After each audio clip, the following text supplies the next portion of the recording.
YCP నాయకుల గుండెల్లో రైళ్లు, దర్జాగా ప్రభుత్వ స్థలాలు వైసీపీ నాయకుల కబ్జా.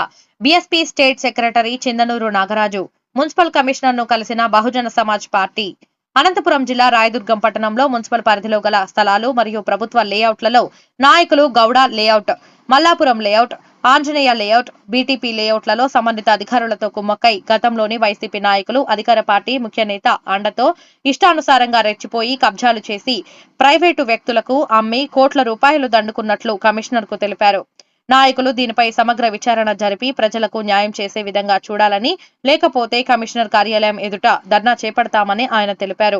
అంతటితో మున్సిపల్ కమిషనర్ కిషోర్ మాట్లాడుతూ, మున్సిపల్ పరిధిలో గాని ప్రభుత్వ లేఅవుట్లలో గాని అన్యాక్రాంతానికి గురైన స్థలాలను లిస్టౌట్ చేసి కబ్జాలకు పాల్పడిన వారిపై కఠిన చర్యలతో పాటు క్రిమినల్ కేసులు చేపడతామని వారు తెలిపారు. కోట్లాది రూపాయలు మున్సిపాలిటీ ఆస్తుల్ని లోకల్గా ఉండే లీడర్స్ కబ్జాలు చేసి, గతంలో అధికార పార్టీలో ఉన్న వాళ్ళు కబ్జాలు చేశారు. కబ్జాలు చేసి దాన్ని అమ్ముకోవడం జరుగుతూ ఉంది. అంటే మున్సిపాలిటీ స్థలాలు అనేది ఒక గవర్నమెంట్ స్థలము, వీళ్ళు ఎట్లా అమ్ముకుంటున్నారు, కొనేవాళ్ళు ఎట్లా కొంటా ఉన్నారో కూడా నాకైతే అర్థం కావడం లేదు. ఈ విషయాన్ని క్షుణ్ణంగా మేము కమిషనర్ గారికి చెప్పాము. కొంతమంది మున్సిపాలిటీ స్థలాలకి ఎంఆర్ఓ గారి దగ్గర నుంచి పొజిషన్ సర్టిఫికేట్ తెచ్చుకుంటున్నారు. పొజిషన్ సర్టిఫికెట్ మున్సిపాలిటీ స్థలాలకి ఎలా ఇస్తా ఉన్నారో ఏమో మాకైతే అర్థం కావడం లేదు. మరీ ముఖ్యంగా లేఅవుట్ల విషయం కూడా, అక్రమ లేఅవుట్ల విషయంలో కూడా ఎటువంటి పర్మిషన్ లేకోకున్నట్టు రాయదుర్గంలో అనేకమైన వెంచర్లు వెలిసినాయి. ఇప్పుడు ఆ వెంచర్లో ప్లాట్స్ తీసుకునే వాళ్ళు మరి అక్కడ బిల్డింగ్ కట్టుకున్నాలన్నా ఇంకోటి కట్టుకున్నాలన్నా కూడా చాలా వరకు మున్సిపాలిటీకి వీళ్ళు చలానాలు కట్టవలసి ఉంటుంది. అనేకంగా వీళ్ళ పైన ఫైన్లు పడ్డము ఇవన్నీ జరుగుతాయి. ముఖ్యంగా ఆ లేఅవుట్లో వేసిన వ్యక్తులు ఎటువంటి పర్మిషన్లు లేకోకున్నట్లు లేఅవుట్లు వేసేసి ప్రజల్ని చాలా ఇబ్బందులకు గురి చేస్తూ ఉన్నారు. ఈ విషయమై కూడా మేము కమిషనర్ గారి దృష్టికి తీసుకెళ్ళాం. ఆయన విచారణ జరిపి ముఖ్యంగా ఇక్కడ మున్సిపాలిటీ స్థలాలు ఎక్కడెక్కడ ఉన్నాయో అన్ని లిస్ట్ అవుట్ చేసి మేము హ్యాండ్ ఓవర్ చేసుకుంటామని చెప్పేసి తెలియజేయడం జరిగింది. అదేవిధంగా కలెక్టర్ గారికి కూడా ఒక కాపీ మేము ఇస్తున్నాము ఈ విషయం పైన. మరొక విషయం, అంబేద్కర్ స్టాచ్యూని యథాస్థానంలో నిర్మించాలని చెప్పేసి మేము కోరినాం.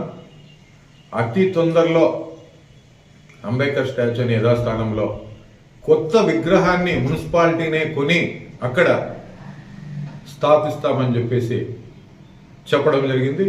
దానికి మరీ ముఖ్యంగా అంబేద్కర్ విగ్రహాన్ని మున్సిపాలిటీ వాళ్ళే కొని యథాస్థానంలో ఉంచుతామని చెప్పిన దానికి కమిషనర్ గారికి ప్రత్యేక కృతజ్ఞతలు నేను తెలియజేస్తున్నా. బాబాసాహెబ్ అంబేద్కర్ విగ్రహం 4.5 సంవత్సరాలైనా ఎక్కడుండే అక్కడే ఉంది. ఒక రాజ్యాంగ నిర్మాతకి ఇంత అవమానమా అని చెప్పేసి నేను ప్రశ్నిస్తున్నా. కొత్తగా వచ్చాడు కమిషనర్ గారు, ఈ విషయాన్ని ఆయన దృష్టికి తీసుకెళ్ళినాము. ఆయన త్వరలోనే విగ్రహాన్ని మున్సిపాలిటీ నిధులతోనే పెడతామని చెప్పేసి హామీ ఇవ్వడం జరిగింది. దానికి మాకు చాలా సంతోషంగా ఉంది. ఇంతమంది నాయకులు వస్తూ ఉన్నారు, పోతా ఉన్నారు.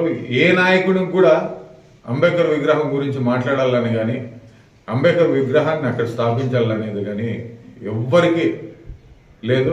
ప్రతి ఒక్కరూ నిమ్మకు నీరెక్కినట్లు వ్యవహరిస్తున్నారు ఈ విషయంలో. త్వరలో అంబేద్కర్ విగ్రహాన్ని యథాస్థానంలో ఉంచాలని చెప్పేసి, కొత్త విగ్రహాన్ని ఉంచాలా, మున్సిపాలిటీ నిధులతోనే ఈ వర్క్ జరగాలని చెప్పేసి మేము కమిషనర్ గారిని కోరడం జరిగింది. ఆయన మేము చెప్పిన దానికి, అడిగిన దానికి ఆయన స్పందిస్తూ ఖచ్చితంగా మీ డిమాండ్ని మేము తప్పకుండా పాటిస్తాము, మీకు ఖచ్చితంగా మున్సిపాలిటీ స్థలాలపైన అంబేద్కర్ విగ్రహం పైన మంచిగా స్పందించారు. అందుకు ఆయనకి మరొకసారి కృతజ్ఞతలు తెలియజేస్తూ జై భీమ్, జై భారత్. కౌన్సిల్ ఆమోదం తీసుకొని మంచి విగ్రహం అందరికీ సముచిత విధంగా ఉండేటట్టు మంచి విగ్రహాన్ని ప్రతిష్ఠించడానికి తక్షణమే చర్యలు చేపడతాను. రెండో అంశము అక్రమ లేఅవుట్ల గురించి ఇచ్చారు.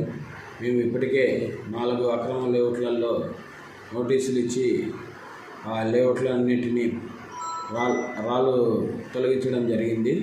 అలాగే మిగతా అక్రమ లేఅవుట్లన్నీ తప్పకుండా దృష్టి సారించి వాటన్నిటిపైన తగు చర్యలు తీసుకొని వాళ్ళపైన క్రిమినల్ కేసులు పెట్టి ఖచ్చితంగా